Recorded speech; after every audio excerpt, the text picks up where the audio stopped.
now, and you should be able to see my screen. Try it again. Share screen, share screen, share screen. Okay, can everybody see? Everybody here? Okay. Hello, Lakeisha. So I like it to be very interactive. So if you could just talk to me, you can type in if you don't want to talk to me. But definitely make it interactive and ask lots and lots of questions. That makes it so much easier. Okay. So, sorry about that. Cross-culture, multicultural, and intercultural counseling. Just a couple of things. We talk about culture, conflict culture, the macro culture, or the majority culture. Those terms refer to the bigger culture. It is not necessarily about the majority of people, but it's the majority of people with the power. Okay, so United States, that would be our largest people. The people with the power would be most of the white Americans, as opposed to Hispanic or Latin Americans. Hello, hello. However, in other cultures that changes, but for our culture, the macro culture is usually used the same as our majority culture. Okay. Just in general, let me ask this question. If you've had me before, you know the answer, don't answer. But so how many races are there? How many different races are there? Not how many people are racist. How many different people? How many different races? Shout out or chime in.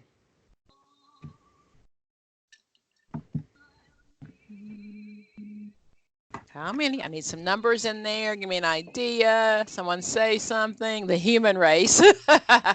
That's cute, but that's not quite the answer. I can't see. You can't see my space, or you can't see the screen? I can't see your screen. You can't see my screen. I see a blank screen. It's blank, so let me stop sharing and reshare. Share. I only Share. See message. I don't see you. You're not seeing my screen? No. Anybody else not seeing my screen? Yes. You're not seeing it? Yeah, I am. Okay. I see Sunday study group. That's all I see. Okay. Oh. You want to hang up and try to call back in? Anybody else not see my screen?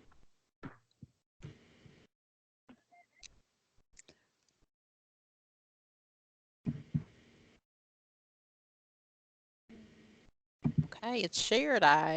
So you can try to go back out and come back in to see if that'll help. Okay.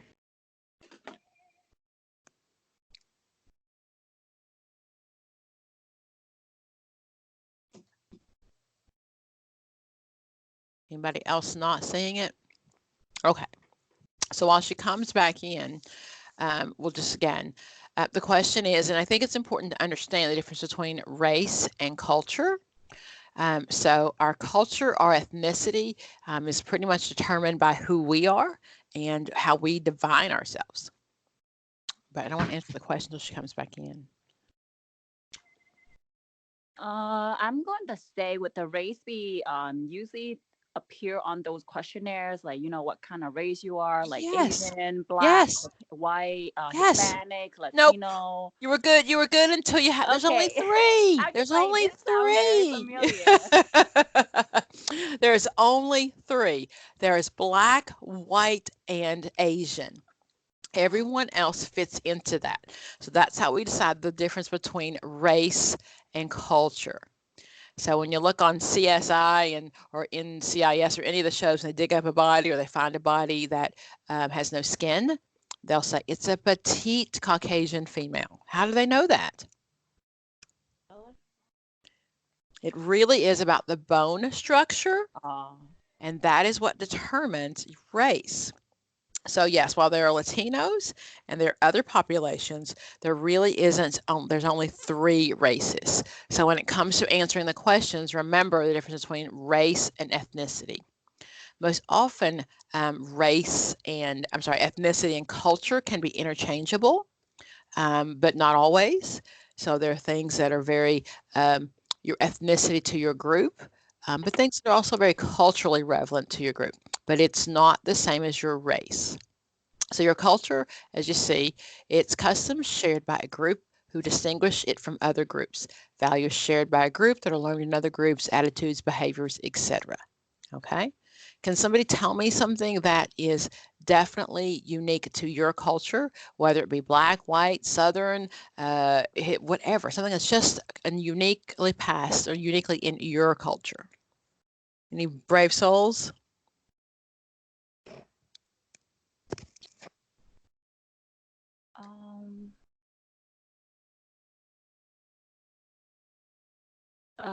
I would say maybe in Asian culture, the things I keep seeing is like, most family would just eat white rice, and we have like same Lunar New Year that's different than Western New Year, so that's something unique in our culture.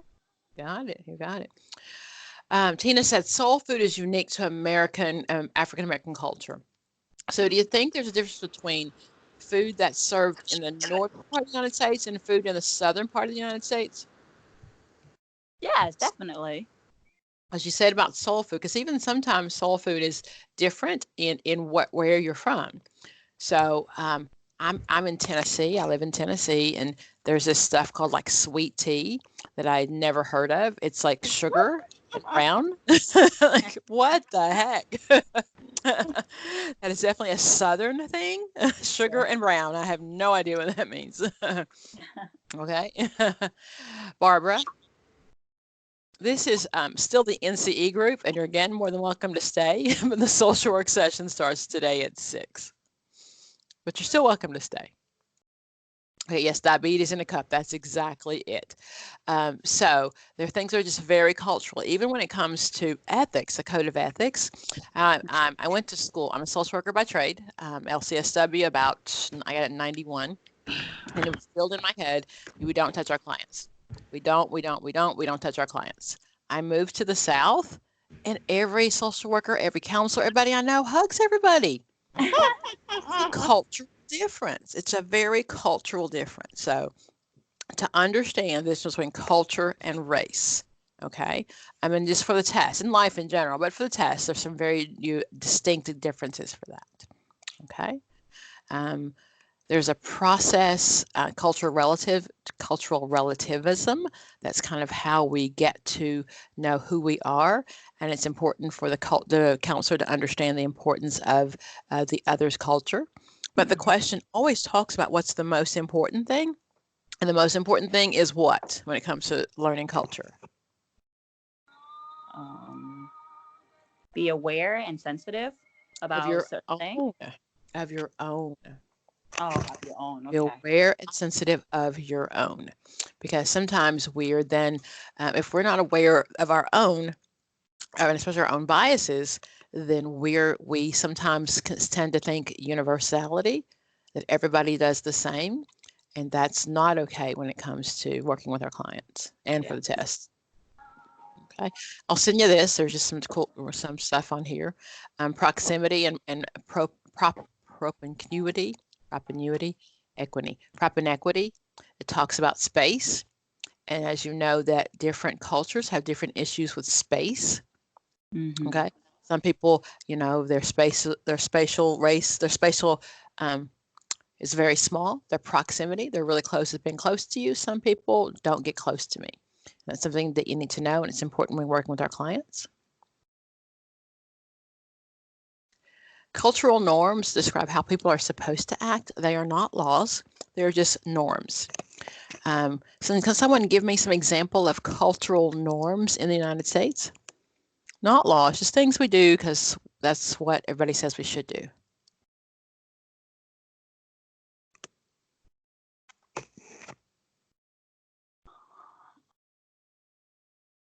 How about standing in line? Be polite. Yes.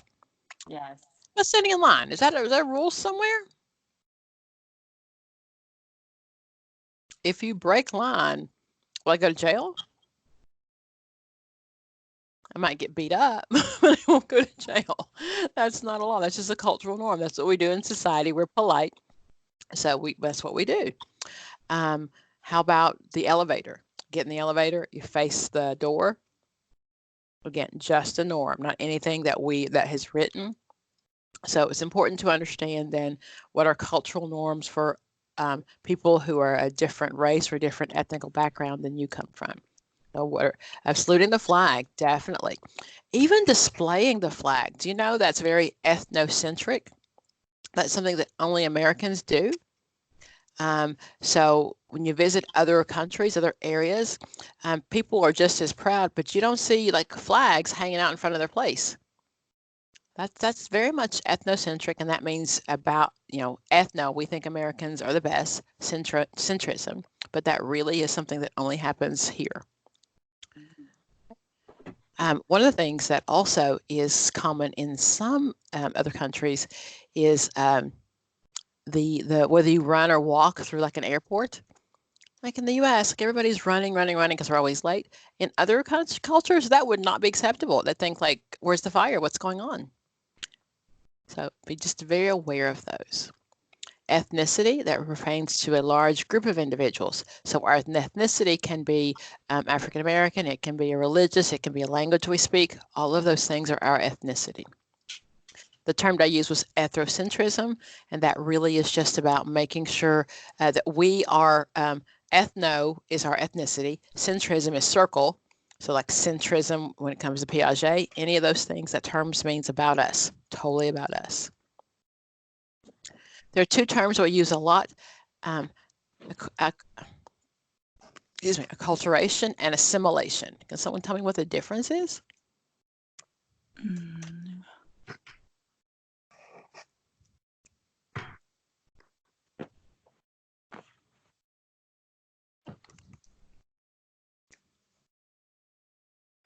Most often, acculturation is when I add to my culture.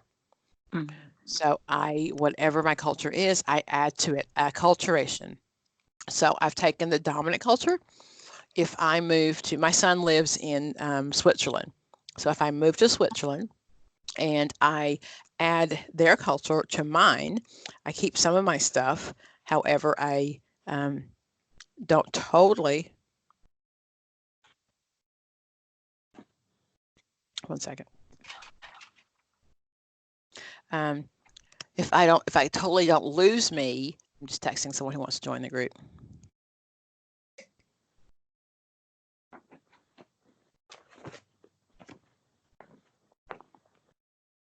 Okay. So if I keep part of my culture, then I have acculturated.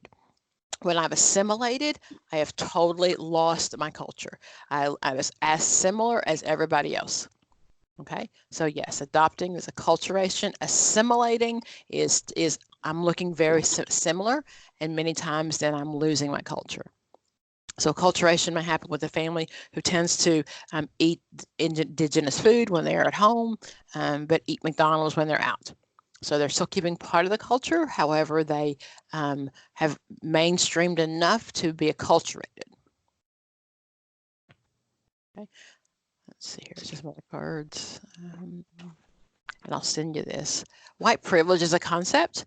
White privilege really means that because you are white and because you are the dominant race in this country, that there are some hidden privileges.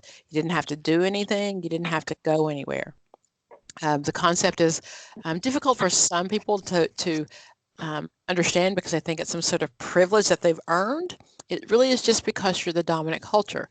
So for example, when it comes to nude, so nude pantyhose don't look like my nude. Okay. Nude pantyhose, when I visit countries where the African American population is the largest, they do. So in America, when, America, we only have, it's 13.9% of people that are African American. So nude is going to represent the largest part of the culture. Someone else can give me some examples of white privilege? I know you learned it back in the day.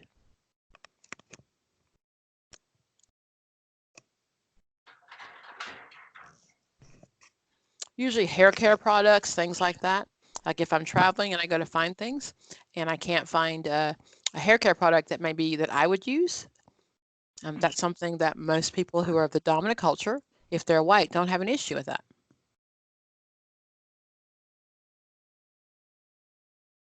I see Tina typing. So sentencing laws that are harsher than white really is not the definition of white privilege.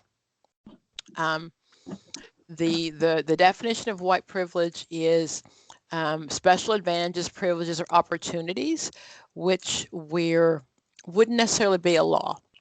Things with laws are just things that are just not okay. That's illegal discrimination, but it's not necessarily white privilege.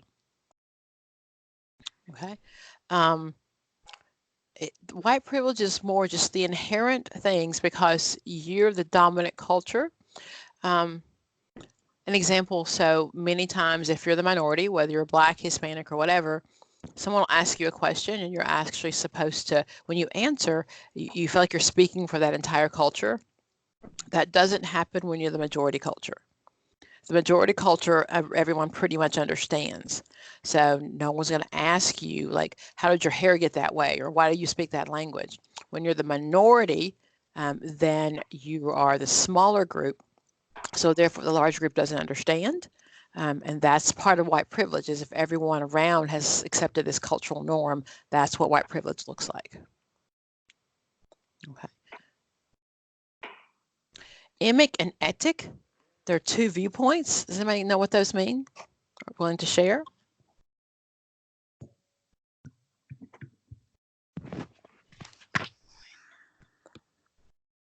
Come on, I need some conversation today.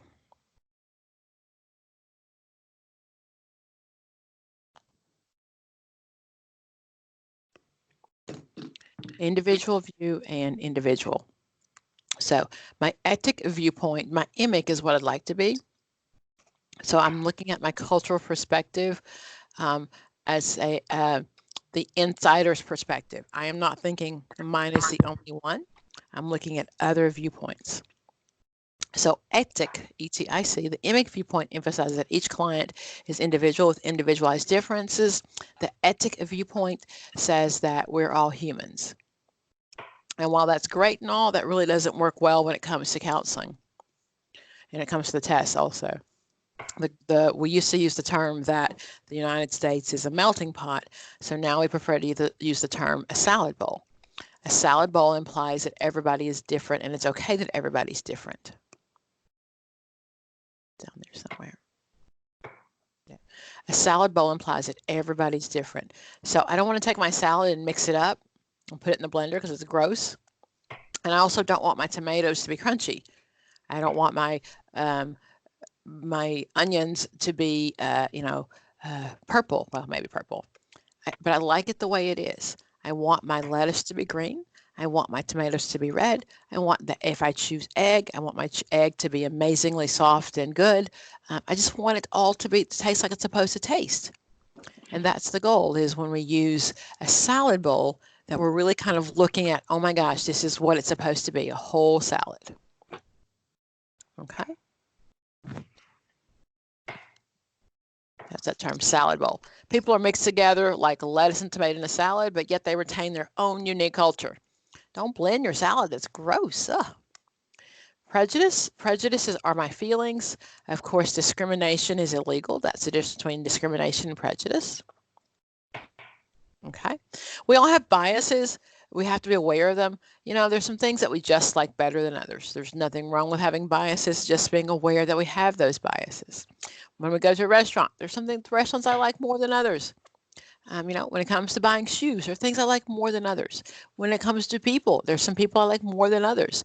Not necessarily always based on their culture or their ethnic background. I just have biases. It's really okay. We all have them. The goal is to make sure that that doesn't get in the way of our practice, and especially for the test. There's this term, it's on there, physical attractiveness, and sometimes the halo effect. Attracted people are paraded as possessing more social desirability characteristics, and this attractiveness radiates others. So that is sometimes something that influences our decision. That halo effect, that someone who's so attractive when we're working with them, that's a term that often is on the test. Of course, stereotype. Okay. the social context, kind of how that behavior happens. Does that behavior happen within their society? Example of that is like with Black kids sometimes. When I worked in the school system, Black children sometimes would get in trouble fighting. And at home, they're taught, you better fight. And at school, you're taught not to fight. So social context really matters. So we have to look at the client in their social context. Somebody was typing, go ahead. Okay. And again, I will send you all of these. We're just going to go, there's not a lot of terminology and people when it comes to social and cultural. So we're just going to go ahead and really kind of look at this. Has anyone used this one before?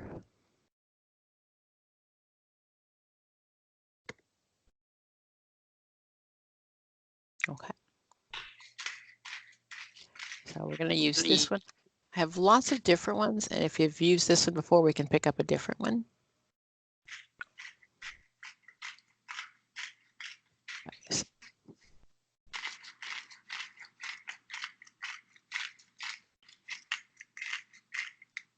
And again, when you study in general, I always suggest that you just focus on one area at a time. And this one we're just going to look at. Can everyone see that? Cross-cultural counseling. Can you make it a little bit bigger? Okay. So if you will answer for me, or if you will definitely, yes, you've used this book before, Tiffany? No. Okay, I'm just gonna make sure. Okay, so if you would chime in your answers for me, just make it easier, a little more interactive, and let's ask me some questions if you're not sure why it's the answer. So we're gonna start with 104. If you type in your chat box for me. Cross-cultural counseling. A, recognizes culture as a marginal factor in counseling. B, recognizes culture as a fundamental factor in counseling. Or C, is a consideration in some but not all counseling interventions. Give me some answers. I see a B.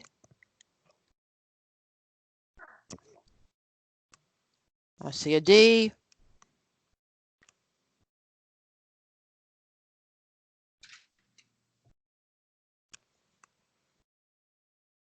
The answer to that is D, of course. Cross-cultural counseling is all of the above. Okay. 105. Most behaviors are learned and displayed in a cultural context. Is that true or is that false? Come on, be brave. True or false?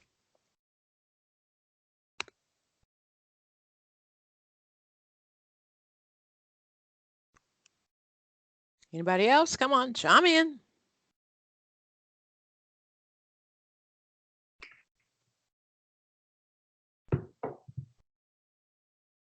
The answer is true. It is true. Good, good. 106. Which of the following is true about counseling within a cultural context? A, behaviors cannot be measured as accurately. B, personal identity becomes more clearly defined. C, the consequence of problems are more ambiguous. Or D, counseling interviews hold less meaning. Tina says she cannot see. Okay. Let me reshare my screen. I'll stop and reshare. I'll stop sharing and then I'll reshare.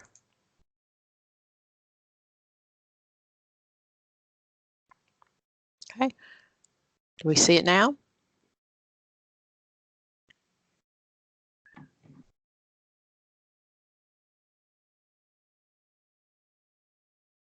Okay, very good. Okay, and sometimes the internet might be a little slow for you, so sometimes if you're using Wi-Fi, it might take a little longer to get to you. So let me know if I'm going too fast. I can definitely slow it down. Okay, so we're on 106, and 106 is B. Personal identity becomes clearly defined within a cultural context. Furthermore, behaviors are measured most accurately. Consequences of problems are more obvious, and counseling interviews are more meaningful when held within a cultural context. And again, that means, so in my cultural context, if I say something that may not be something that's mainstream, if the counselor tries to understand where I'm coming from, then definitely it makes it easier for that relationship to work. Okay. 107, cultural context includes ethnographs, demographics, status, or all of the above. So which does this include? You got it, all the above. It's all about my ethnicity, the demographics, the status, all of that defines my culture. Good job, guys. 108, when a counselor has applied the same interpretation to behavior regardless of a cultural context, what has been the consequence? Is that cultural bias, equality, unbiased consensus, or all of the above? What is that one? A, that's a cultural bias. Can you give me an example of that?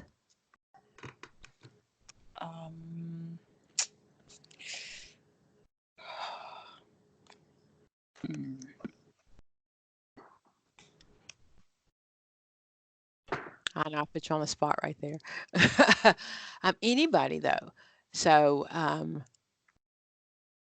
sometimes we just don't understand a different culture, and what we see many times in the area that I live is we have a large population that's Guatemalan, a large Guatemalan population, a large Hispanic, a large Mexican population, and there's just some cultural biases I often see. The assumption is that they're all illegal, or they just love having, kids. They have more kids than everybody else. So those things are just, stereotypes, first of all. And then if I interpret that behavior, then I'm showing some cultural biases. That's just not okay. Just not okay. I understand the culture. And I don't know if it'll be on this test, but I've seen in the past. What is the largest growing population in the United States? It's estimated by 2023, that will be the largest population. Anybody know? Spanish? Exactly. You got it. Why?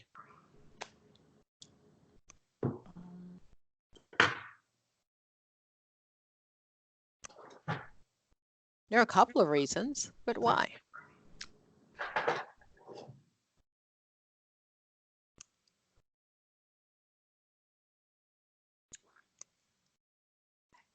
And remember, when we talk about information, it doesn't mean that it applies to every single Hispanic or every single Latino. But what we do know is that it's the largest growing population in the U.S. For a couple of reasons. One is many Americans value success as money, and many people with Hispanic consent don't. That, having a big family, having everyone around is my definition of success. This is amazing. I love this my family say, wow, the more kids, the better. Secondly, that's somewhat traditional that many of us, especially our Mexican and Guatemalan population that lived out in rural areas, needed to have more children because of the families. That happened in the United States back in the time. We had lots of kids because everybody had to work the land. And another reason is, what religion are many of our Hispanic and Latino populations? What's the majority religion? Catholic and Christian? Catholic. It's usually Catholic. And what does a Catholic church say about birth control?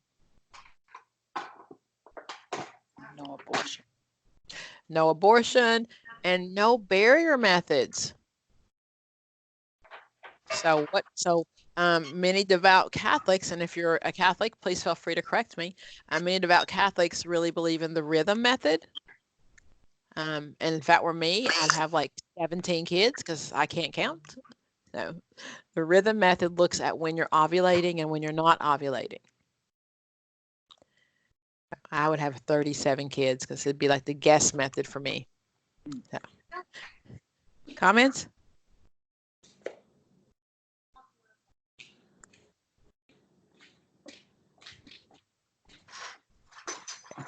So that's one of the reasons why that's the largest population growing.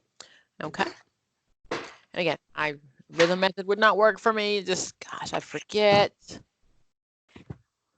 Okay. 109, the greatest emphasis on internal validity, the more research will be dominated by a majority culture. Okay. So the greater emphasis on internal validity. I'm looking at test results. When I'm looking at the internal validity is what the inside, does it measure what it's supposed to measure? So if there's more emphasis on internal validity, will research change?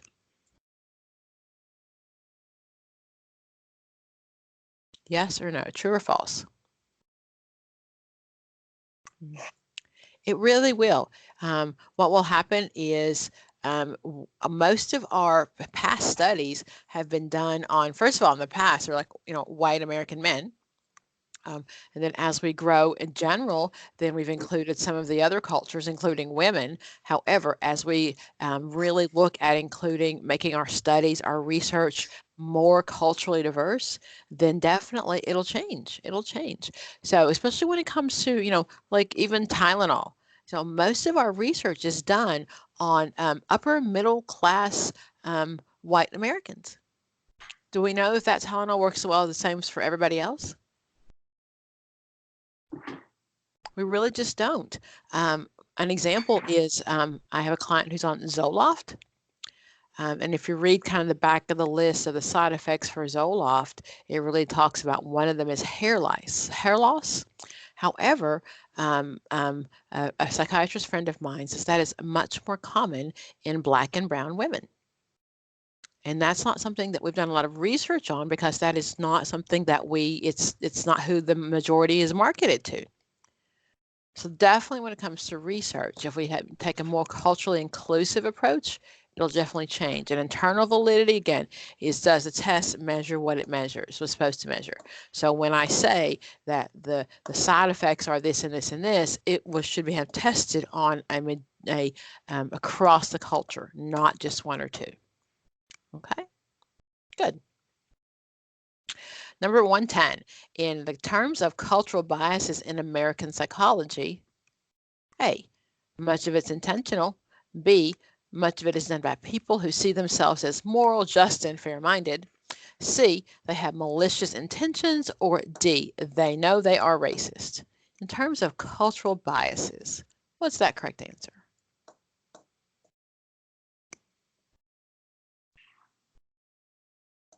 You got it. It is B.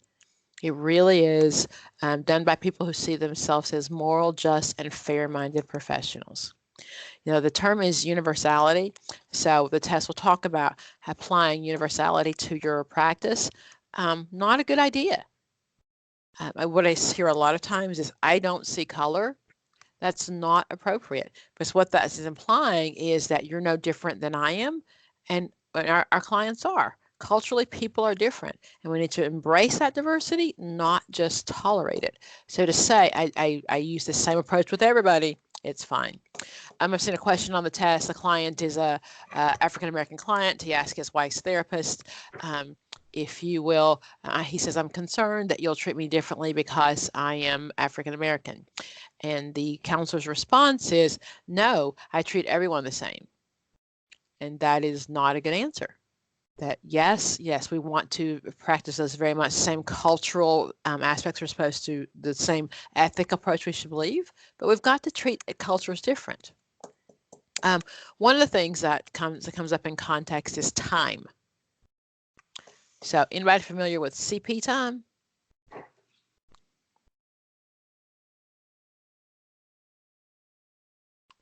CP time is known as color people time, and that doesn't usually only apply to Black people, usually many Black and brown people. The time is just relevant. So in some cultures, time is time.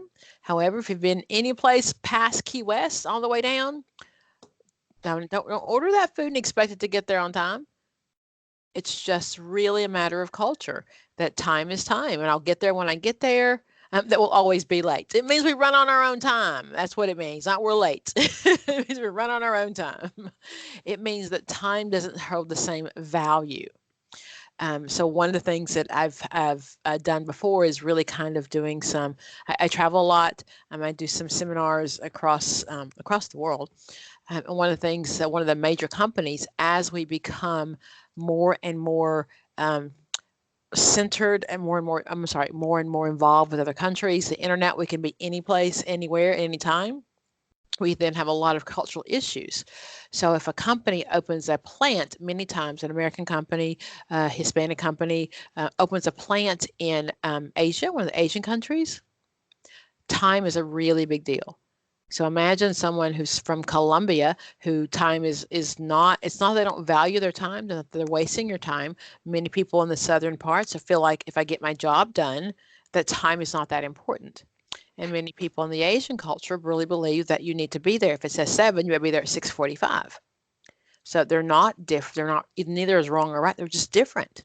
So when you're merging cultures, you just have to make sure that it's different. So for the Hispanic population, the people from Colombia, they really had to learn to the social norms, the culture of that country, and understand that if it meant to be at work at 7, at 6:45, they need to be at their office.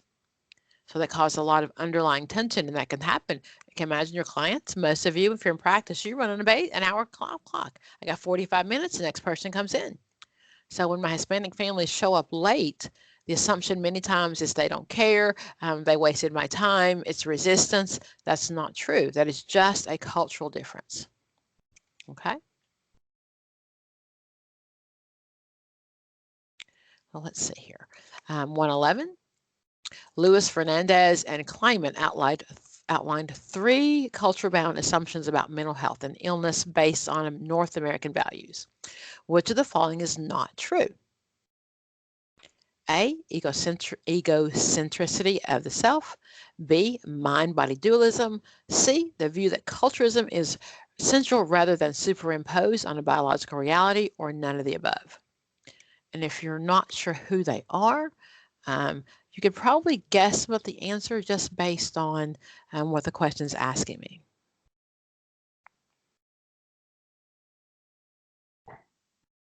Got some guesses there?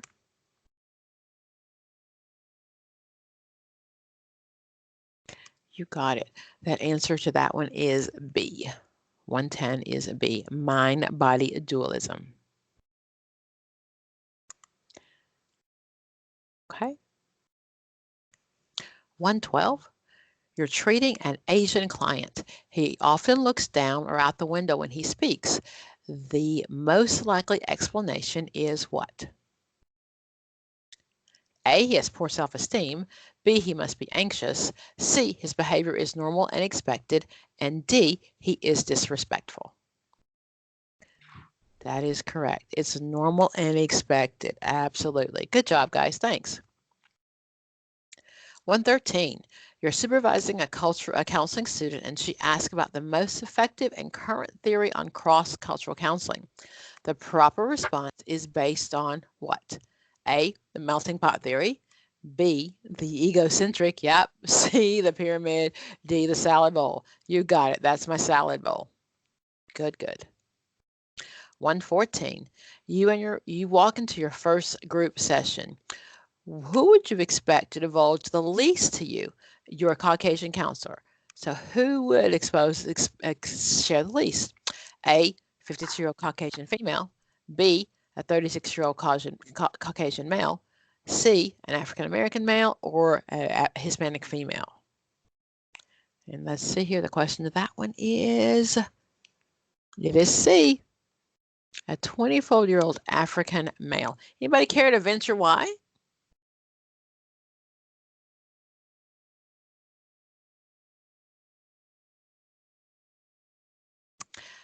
As a rule, African Americans don't come to therapy, and then African American men especially, and with some cultural issues, he may just feel uncomfortable. They can't relate to the care. You got it. They can't relate many times. You got it. Okay. And unfortunately, that's the most common interaction that we see. especially many times males who have been court ordered or made to go to counseling, and they're often ended up with a a white male as a counselor, and then that perception is that they are resistant. And many times it is not resistance. And I'm not saying it's always, but many times it really is just a matter of not feeling culturally confident. Okay. Approximately what percent of people worldwide use some sort of alternative therapy, while what percent of Americans do? So we're looking at alternative therapies. Do people outside the United States use more or less than Americans when it comes to alternative therapy?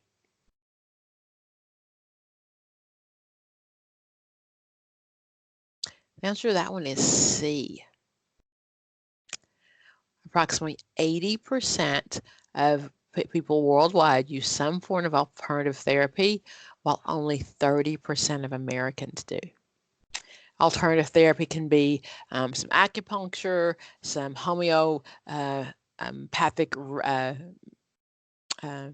some medicines that are homeopathic as opposed to, buy them at the store. So Americans really are quite behind in that. Good, good. Okay. Counseling psychology has been quick to respond to cultural biases. True or false? That'd be false. So I do expect, and I've heard, there will be many more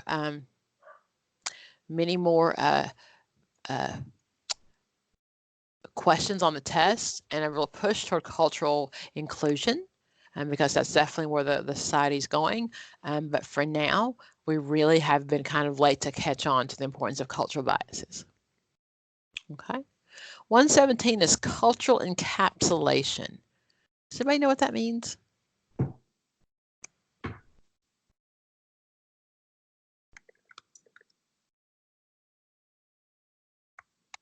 See someone typing there.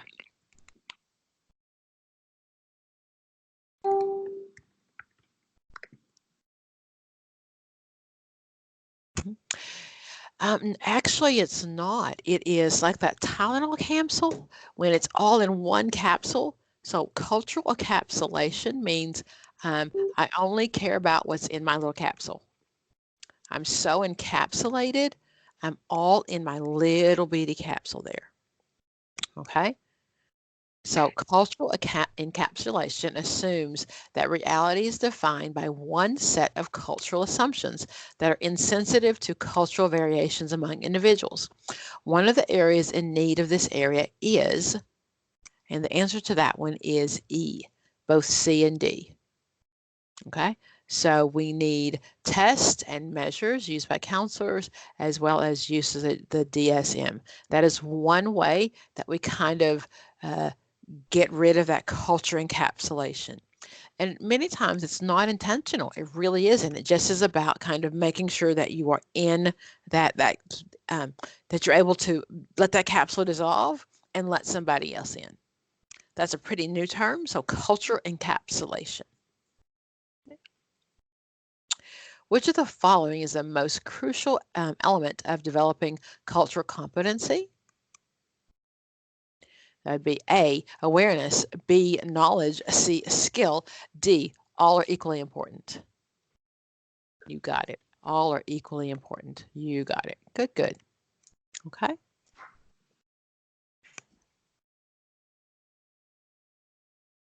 Excuse me. 119. Your 33-year-old client has suffered from infertility for years. She and her husband have just adopted a newborn baby from China. She's worried that she will not understand what the baby needs since it's from another culture.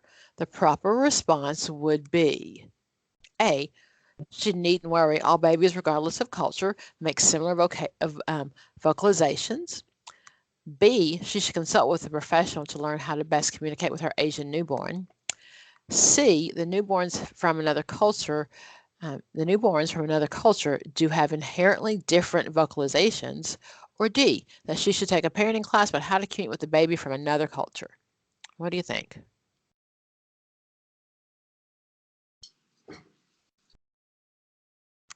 What do I see? An A, D. The answer is A. Don't worry. Babies, regardless of culture, make similar vocalizations and non-verbal gestures. How will the baby learn how to talk?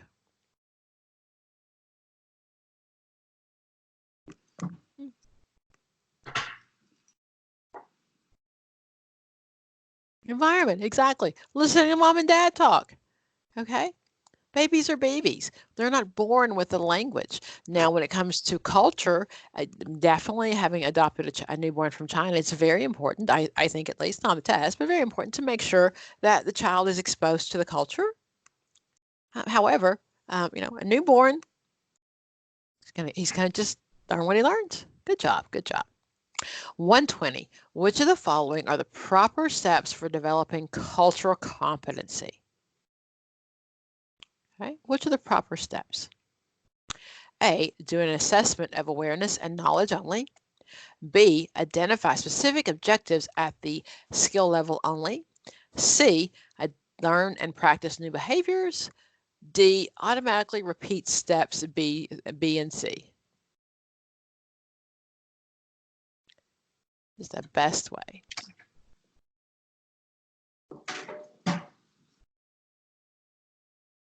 That one is C, learn and practice new behaviors.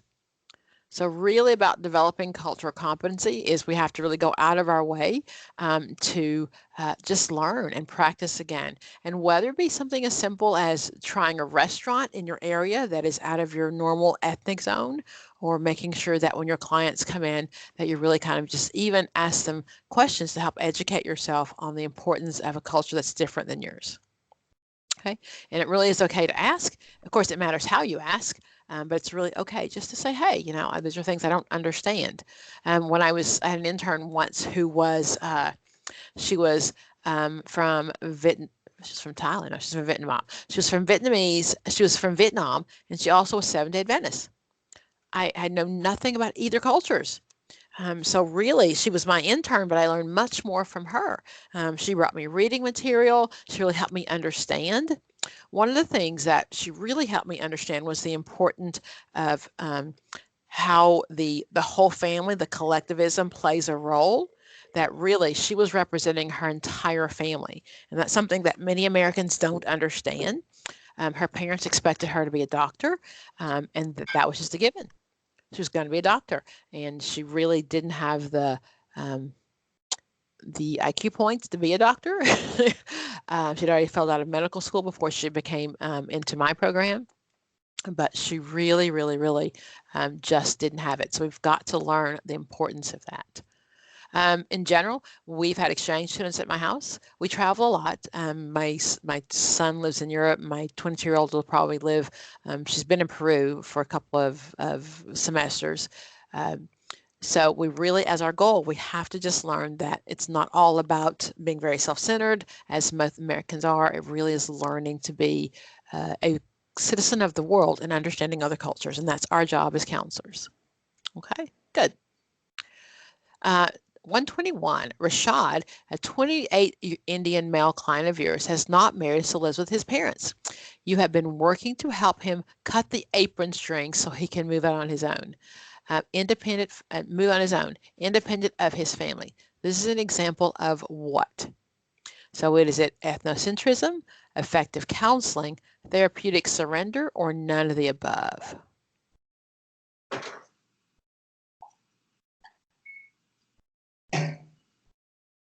Okay. So the answer to this one is definitely A. It's ethnocentrism. The assumption is that because he's 28, he's an Indian male, that he definitely needs to be on his own. Ethnocentrism means, well, that's what Americans do. Is it uncommon for a 28-year-old Indian male to live at home? It is not. Not at all. Not at all. And when he gets married, many times his wife will come into their home as well. So to set a goal that is ethnocentric about what we believe in America would not be appropriate. Okay. 122. A counselor has a client who's an African American, 25 African-American 25-year-old male. He has been relatively nonverbal even after meeting with him for 6 sessions. The counselor does not understand the client's behavior and believes that buy-in from a client is important to have a good outcome. The counselor likens it to behavior that has been seen in counseling before, has seen before in counseling where clients have been quite willful. The counselor meets with the treatment team and labels him as resistance. The label is a result of what? So he's a 25-year-old male. He's been relatively nonverbal for 6 sessions. The counselor doesn't understand when the client doesn't have a buy-in. So what do we think that is? A, it's the fact that it's resistance it is resistance. B, countertransference. C, cognitive dissonance. Or D, burnout. What do you think that one is? Feedback, guys?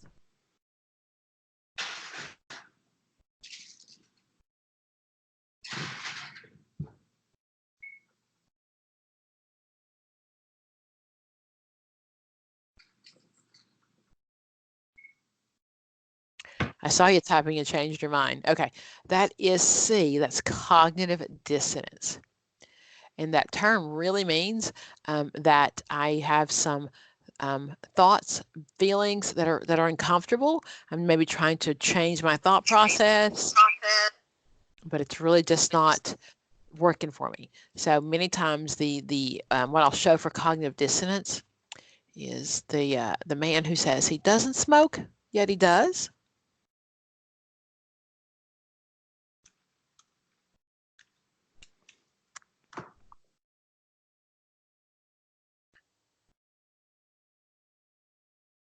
So that often is cognitive dissonance.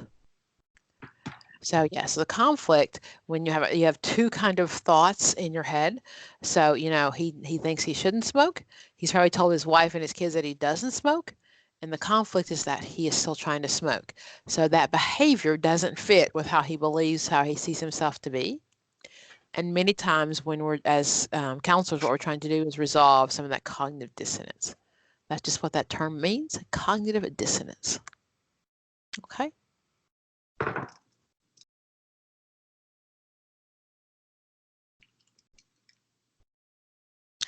Number 123, mores are written laws of society. And that is false. Mores, norms, folkways, all those terms are not written norms. That is just part of what we believe is expected of us in society. And whether that is,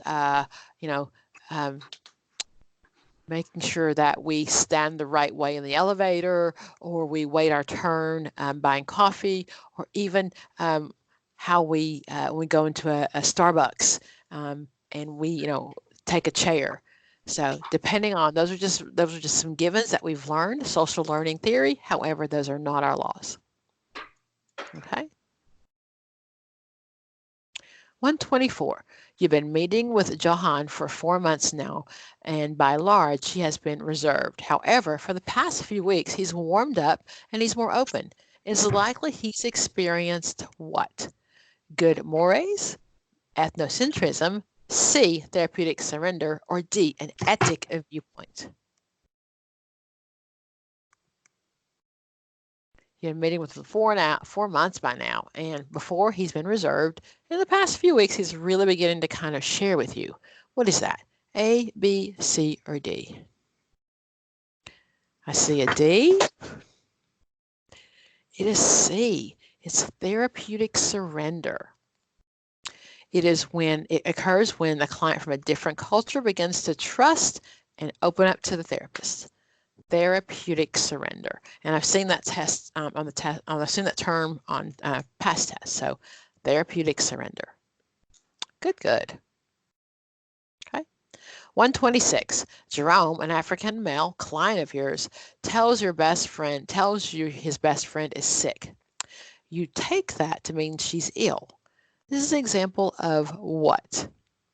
Okay. A connotative error. B, allopathic viewpoint. C, autoplastic viewpoint. Or D, an emic viewpoint. Okay. And it's A, it's a connotative error. So if he's African American, and sick probably doesn't mean ill. And certainly if you are not familiar with that means, and whatever your clients, and there's a really cool, you can use Urban Dictionary. Anybody ever done that? UrbanDictionary.com? It really kind of gives you the latest terminology. It seems to change often, but that's a really good one to like really understand some terminology, especially with the younger culture that you may not understand. Okay, and it's really okay to ask your client as well. 126. What percent of all African American clients do not return after the first visit to the lack of the trust that a Caucasian counselor can help them? What percent is that? 80, 20, 90, or 50? C, it's not quite 90%, it's D, it's 50%. About 50% of people believe. So when we talk about, you know, the lack of African Americans in therapy, so half of them really kind of mistrust the system in general. So imagine that while we have the majority of counselors, the majority of the population, of course, is it's only 13.9% of African Americans. So another majority of the population are white or Caucasian counselors. So maybe that understands why we have so few people of color in counseling. But 50% is about half. Okay. Okay. Again, feel free to chime in if you have any questions, and you'll get this information. I'll be sure that I send it to you. 127. Counselors of blank culture and counselors of blank gender offer the same chance of developing a successful relationship. So is it the same? Is it same and different, different and same, or different and different?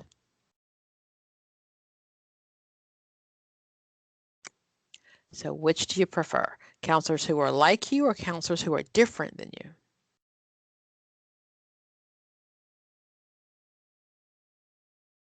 Hey, same and same, exactly. Same gender, same culture. Same gender, same culture. Very good. Of the following, which would be the most likely to be introspective? Okay, would that be a 24-year-old male starving artist, a 64-year retiree on Social Security, a 38-year-old male physician assistant, or a 19-year-old female artist, female student? Which is likely to be the most introspective?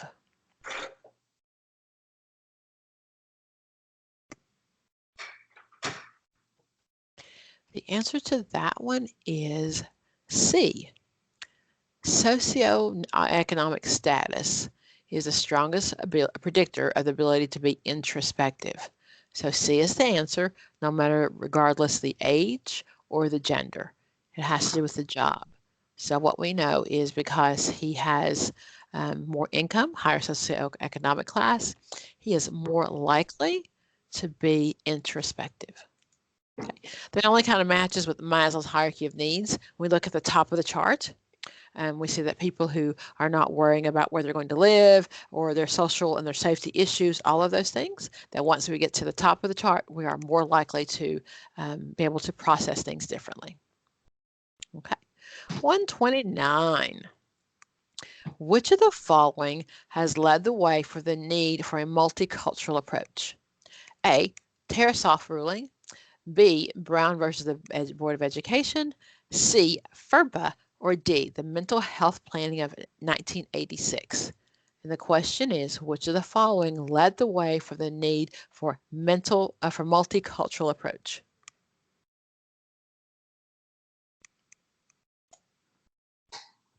Any guesses there? That one would be B. That would be the Brown versus the Board of Education. Okay. So the Board of Education, at that time, it reversed actually the law used to, it was Plessy versus Ferguson. Plessy versus Ferguson said separate but equal. And the problem with that is the schools were not equal. So then Brown versus the Board of Education reversed that. Okay, so that was a leading way to really kind of look at educational personnel to develop cultural competency. That really was when schools started to become segregated. Many times it was forced segregation, but at least we began to take a look at the importance of understanding different cultures. Okay. 130, Andre. Andre learns that his new doctor is a woman. He tells his sister that a female doctor will not be as effective as a male doctor because females are too emotional. He goes on further to say that he doesn't want to talk about his feelings. He just wants his back pain to go away. Andre's way of thinking about this situation can be described as A, prejudice, B, ethno-racial, C, an example of poor cognition, or D, discriminatory. What do we think? A, B, C, or D?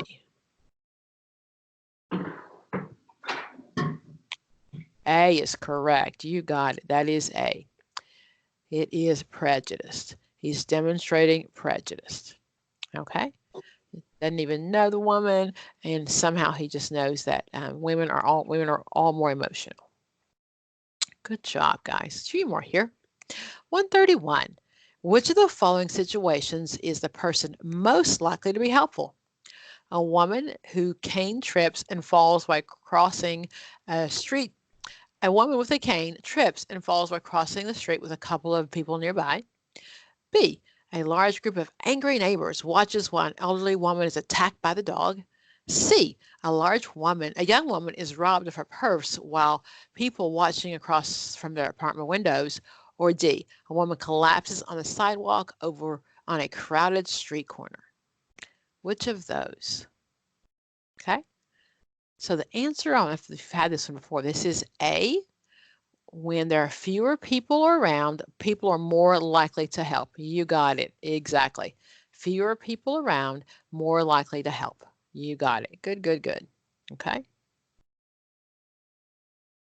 132. Alexander is a freshman quarterback for the college football team, and you've been asked to meet with him because his performance has recently declined on the field. As you speak with Alexander, you learn that his new girlfriend recently started attending the games, and his poor performance coincides with the attendance to the football game.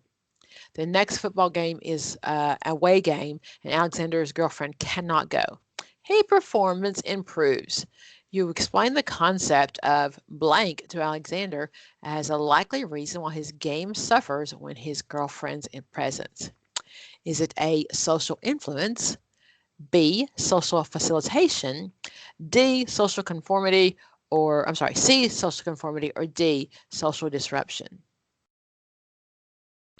That is D, that is social disruption. And that occurs when there is a worsening of performance in the presence of others. If his performance had improved, it would be social facilitation. Okay? And both of those, improve or not approve, are actually the same thing as a Hawthorne effect. The Hawthorne effect says that people behave differently when someone's watching, and many times it's a business term and it's used when our boss is watching. But the Hawthorne effect in general says that our behavior improves when someone is watching. Okay. 134. Who is the least likely to receive mental health services? Okay, would that be Sean? He's a Caucasian male. Marisol, a Hispanic American female. Edgar, an African American male. Or Yun Lee, an Asian American male? Who is least likely? It's D on that one. Members of several racial and ethnic minority groups are less likely to get mental health services than their Caucasian counterpoints. Okay, so Asian American males are the lowest to seek counseling. So yeah, it was a D on that one. Okay, and I think even with regards to Asian Americans as opposed to African Americans, Asian families often really just don't discuss the problems, and not even with someone else. Many times the level of discussion in the home is just not the same. Okay, and we have the whole fact that that is a disgrace to the whole family, not just one, That's a disgrace to the whole family. So if he had a problem, then definitely he's embarrassing his whole family. Okay. 135. Men benefit blank from psychotherapy as compared to women. More, less, equally, or much less.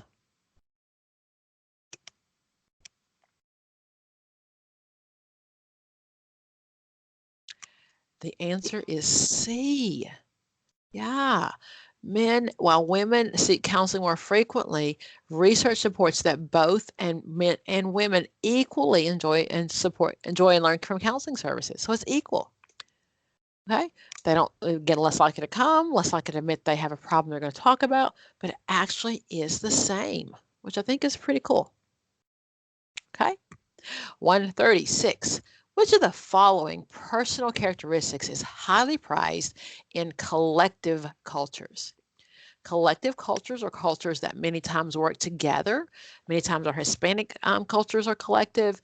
Many of our Asian cultures are. If you see people who many times the restaurants or even a nail salon and the entire family does what's best for the family, that's a collectivist society.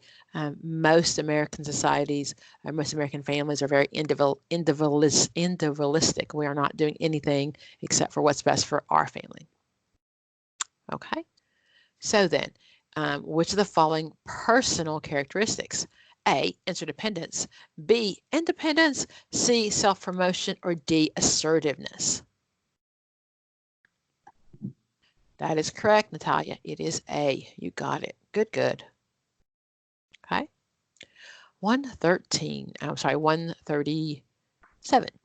All things happen for a reason is a sentiment of what idea?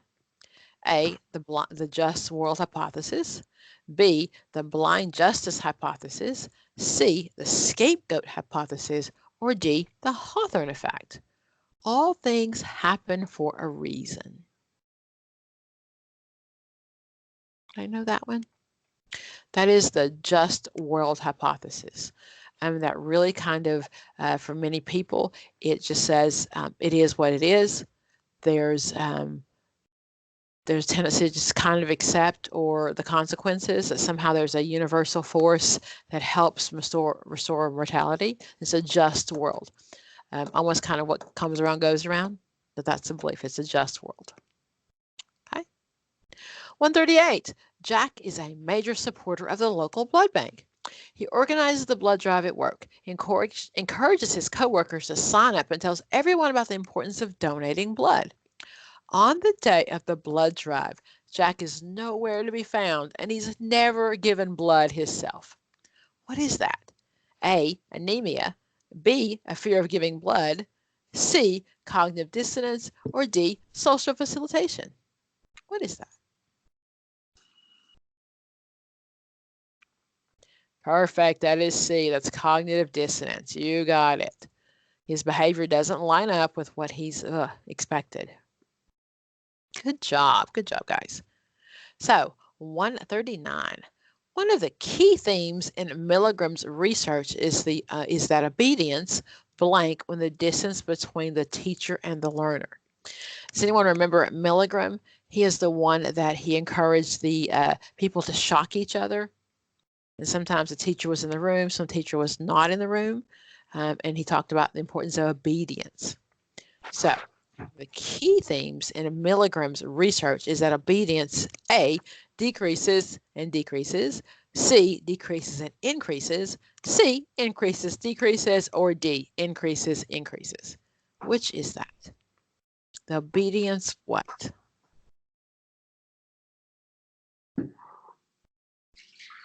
That one is A. In the touch proximity condition, Milgram had his teacher participants hold the learner's hand on the shock plate. He found the obedience was much less in this condition and demonstrated the decrease in the decrease in the distance between the teacher and the learner increased obedience. So if I were closer, that when the distance decreased, that the obedience decreased as well. Okay. 140. You're working with a client in anger management after an altercation on the highway. He says the person came up behind me suddenly came behind him, driving recklessly and nearly drove him off the road. Your client has become very angry and decided he's going to teach the driver a lesson about manners and follow the driver to the destination, the hospital where his wife was in the emergency room. Your client was nearly arrested after confronting the driver. Your client committed a what? Biased, situational, personal, or oppositional attribution. What did he do? The answer to that one is D. Instead of looking at the situation which impacted how the driver was driving, your client blamed the enduring personality traits, attitudes, and intelligence of the driver for his habits. He attributed the driver's behavior to the wife's emergency. He would have never been engaged in that situation. Okay? Good job there, guys. 141. Blank attribution is to internal factors as blank attribution is to external factors. Okay, so internal to external. Is that A, biased to unbiased, or B, unbiased to bias, C, situational to dispositional, or D, dispositional to situational? 141 is D. Dispositional attribution is to internal factors, as situational attribution is to external factors. What that really means is that our disposition, that's who we are, those behaviors are personality traits, attitudes, are intelligent. Situational are external factors such as specific situations. Okay, so that's our dispositional attributions are as our situational attributions are to our external factors. Okay. 142. Who's most likely to conform to the group? Would that be Suyin, a Chinese female, Keith, an American male, Carlos, a Spanish male, D, Brittany, an American female? Who is most likely to conform? Oh, I see an A. It is A, Su Ying, the Chinese female.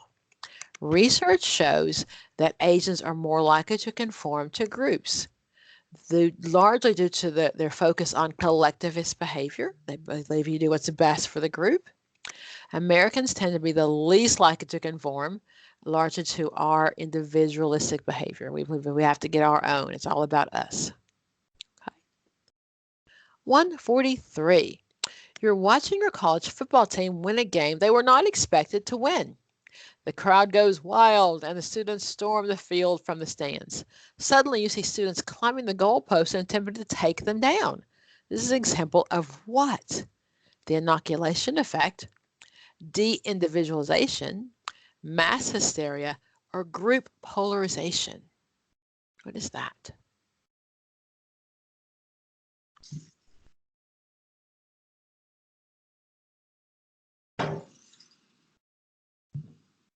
I see someone typing. She changed her mind. That is B. De-individuation. De-individuation. I'm not an individual anymore. That's what that means. I am part of the group. This is an example of people engaging in uncharacteristic behavior, usually identifies where identities were reduced. It's not mass hysteria. I don't know if you read in the paper, gosh, now probably a few months ago, that the Brinks truck turned over. And suddenly when that happened, he didn't lock the door. So then there was lots and lots of money just flying everywhere.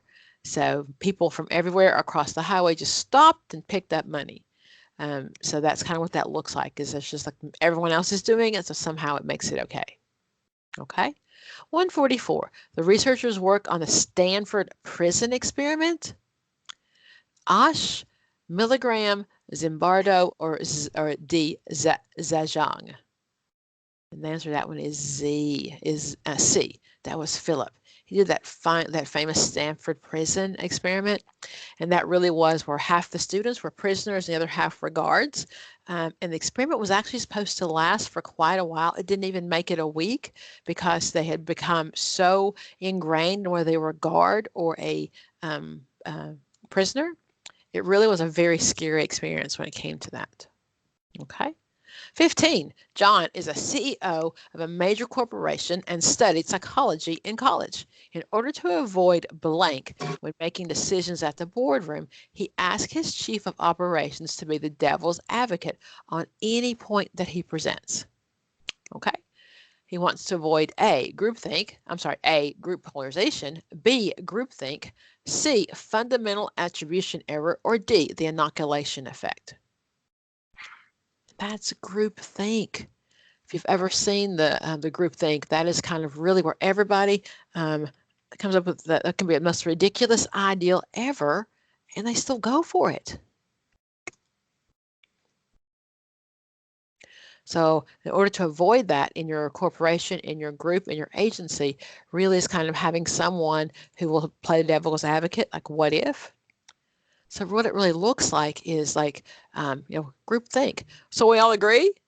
Sometimes it's the most crazy idea, but no one's afraid to say anything. They're thinking we're doomed, this can't happen, the company's going to fail, really bad idea. But in order to avoid confrontation or standing out, we're definitely just going to agree. Yes, yes, yes, yes, yes. That's the concept of groupthink. Okay.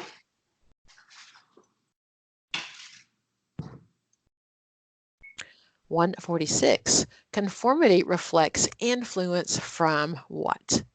A, authority, peers, or colleagues. I'm sorry, and authority, peers, colleagues, or peers, colleagues, authorities, compliance, fear, fear, compliance. Conformity reflects influence from which, while obedience reflects influence from the other. And that one is B. That is B.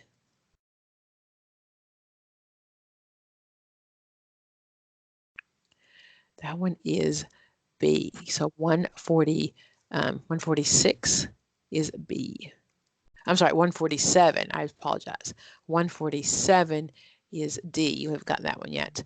Preeti, Max, and Annabelle are assigned to presentation at their office. Preeti and Max spend the majority of the time working on the project, while Annabelle takes long lunches, leaves the office early. Phil and Max are irritated that Annabelle is barely participating, but they want to make sure the presentation goes well. Annabelle is engaging in, and that is that term, social loafing. She's social loafing because she can, she is. Okay? Which of the following phrases reflects the concept of out-group homogeneity? So any group that's homogeneous means that they are definitely the same. The out-group is not the in-group. When you're in high school, there was that click on the in-group. So which of the following reflects that? A, why can't I be like everyone else? B, those people are all the same. C, no one else is like me. Or D, I am so glad we agree. Okay? That one is B. Those people are all the same. That's a concept from the out-group. It refers to the tendency to view all individuals outside of one's group very familiar. So if they're not in my in-group, they all must be the same. Okay? So many times we'll see a population, we'll see a group of people, and they think, oh, they all look the same. They all eat the same. Okay? That's the concept if they don't fit in my group. 149, an evolutionary, oops, I got that down there. An evolutionary principle that seeks creates a predisposition towards disrupting anything or anyone unfamiliar that is different. That is A, implicit egotism, B, adaptive conservatism, C, prejudice, or D, discrimination. 149 is B. The definition of adaptive conservatism, none of the answers are even close to that. Okay? But 150. A television show that starts by dividing its contestants into two teams and then having them to compete against each other. Later in the show, the two teams are combined into one team. Sounds like Survivor, if you've ever watched that one. It's on a while ago. In order to reduce the competitiveness of the individual teams and blend them to one team, they're given a common goal to work from. The show's producers are confident that the blended teams will be successful based on whose work, and that would be A. Ash, B. Zajank, C. Sharif, or D. Siadali. And the answer is C. C on that one. Okay. It's our last one here, 151. A blank is a group that is defined by the majority or power elite as being different or inferior based on certain perceived characteristics that are a result of discrimination. So is that a minority, special populations, ethnic groups, or majority? Okay, so blank. 151 is A. A minority is any group that is defined by the majority or power elite as being different or inferior based on certain perceived characteristics that are a result of the discriminated against. Okay, questions on that, guys? I went over a lot of information. I'll send all of this to you. Okay, any questions? You're a quiet group today. Okay, I'm going to wrap it up. And again, it will be in the box. So you have your recording. If you don't have your recording, I'll also make sure that I put it on YouTube. So just let me know if you don't have it. And I'll be sure that I send all the information, also the test that we went over today. I hope I see you guys next Sunday. Bye.